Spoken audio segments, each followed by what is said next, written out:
जी दोस्तों, आज हम एक छोटे से टॉपिक पे डिस्कस कर रहे हैं। ये छोटे छोटे टॉपिक्स हैं जो आपको अगर नहीं आते तो बहुत मुश्किल है, और अगर आते हैं तो बहुत आसान है। ठीक है। अच्छा, हम पढ़ चुके हैं कि एक वर्ब के कुछ अल्फाज ऐसे होते हैं जो कि हम किसी और वर्ब के साथ मिलाते हैं। मिसाल के तौर पे ताबे मस खाना और ताबे ओवत्ता, मैंने खा के ख़त्म कर लिया। तो इसका फार्मूला क्या है? वर्ब की मस फॉर्म में से मस ड्रॉप की और ताबे ओवत्ता, या उसने खाना शुरू कर दिया करेगा ताबे हाजी में। इसी तरह कोई भी वर्ब हो, उसने लिखना कंटिन्यू कर दिया तो खाकी सुजुकेता। ठीक है, सुजुकेरू कंटिन्यू करना तो करेगा खाकी सुजुकेता, यानी काकू की मस फॉर्म बनाएंगे, मस फॉर्म में से मस ड्रॉप करेंगे और फिर आगे ये लफ्ज लगा देंगे। इसी तरह कुछ अल्फाज हैं सुराई, खताई और नी कुई। बेसिकली कुई, कुई का मतलब भी है मुश्किल, खताई का मतलब है हार्ड, सख्त कुछ। ठीक है, सुराई का मतलब है तकलीफ दे, मुश्किल। ठीक है, तो इन सब का तकरीबन एक ही मतलब है, मुश्किल मुश्किल मुश्किल। ठीक है, वैसे वो मुश्किल नहीं है, बहुत आसान है। ठीक है, सुराई, कोतोको का सुराई फिल्म भी बड़ी मशहूर, कोतोको का सुराई जापानी मूवी है, बहुत ज़बरदस्त, बहुत पॉपुलर हुई थी ज़माने में। कोतोको का सुराई यानी मर्द जो है वो तकलीफ़ों में रहता है, तो सुराई का मतलब तकलीफ, मुश्किल वगैरह। ठीक है, अब इसका इस्तेमाल कैसे करते हैं वर्ब के साथ? मुझे लिखने में मुश्किल, मुझे खांजी लिखने में मुश्किल है, मतलब शिवा खांजी गा, खांजी बोलता शिवा खांजी गा, चलिए खांजी को हिरागाना में लिखते हैं, खांजी गा खाकी लिखने में मुश्किल है, तो काकू की मस फॉर्म कर जाएगा काकी मस, मस ड्रॉप किया हमने, खाकी जुराई। अब यहाँ सुराई और काकू मिलके सुराई की जगह जुराई हो गया, खाकी जुराई। ठीक है, और शिवा खान जी का खाकी जुराई। अच्छा, अब इसी तरह खाकी नी कोइदिस,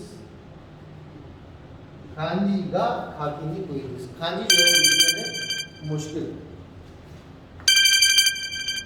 इसको डिक्लाइन कर दिए फिलहाल।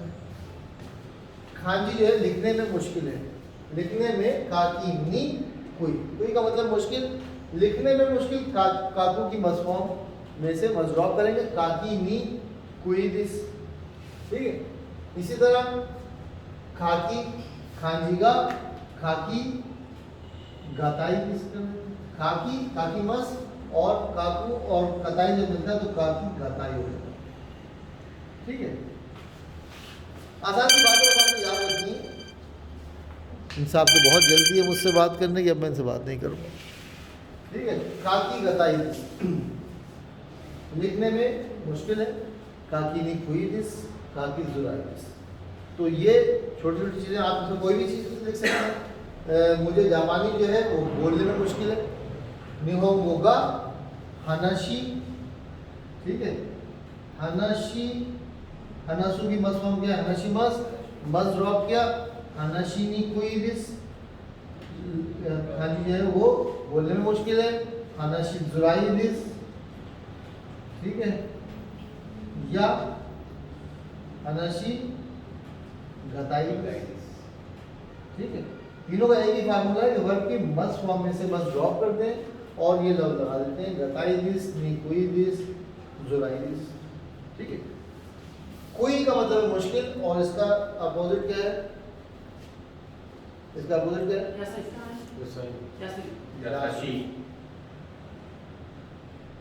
खांजी बोलने में आसान है, जापानी जबान बोलने में आसान है, यहाँ होगा हनाशी यासुइदिस। इसका कोई फार्मूला है, हनासु की मस फॉर्म में से मस ड्रॉप की और हनाशी यासुइदिस। ठीक है, तो ये बहुत आसान सा एक टॉपिक है। बस आपने ये याद रखना है कि इन तीनों से पहले वर्ब की मस फॉर्म में से मस ड्रॉप करते हैं और ये तीन लफ्ज लगा देते हैं। इसका मतलब है ये काम करने में मुश्किल, बस इतनी सी बात, और कोई बात नहीं। अब आपको पता चल गया, आपको बहुत आसान है। अगर आपको नहीं पता और आपको लफ्ज समझ में सुनने में आए तो आप कहेंगे बहुत मुश्किल, पता नहीं क्या चीज़। ठीक है। चलिए मेहनत कीजिए और बाकी सब वही कीजिए जनाब। क्या करना है आपने, मेरी वीडियो को लाइक करना है, सब्सक्राइब करना है, शेयर करना है और बेल आइकन पर क्लिक करना है। बहुत बहुत शुक्रिया, धन्यवाद।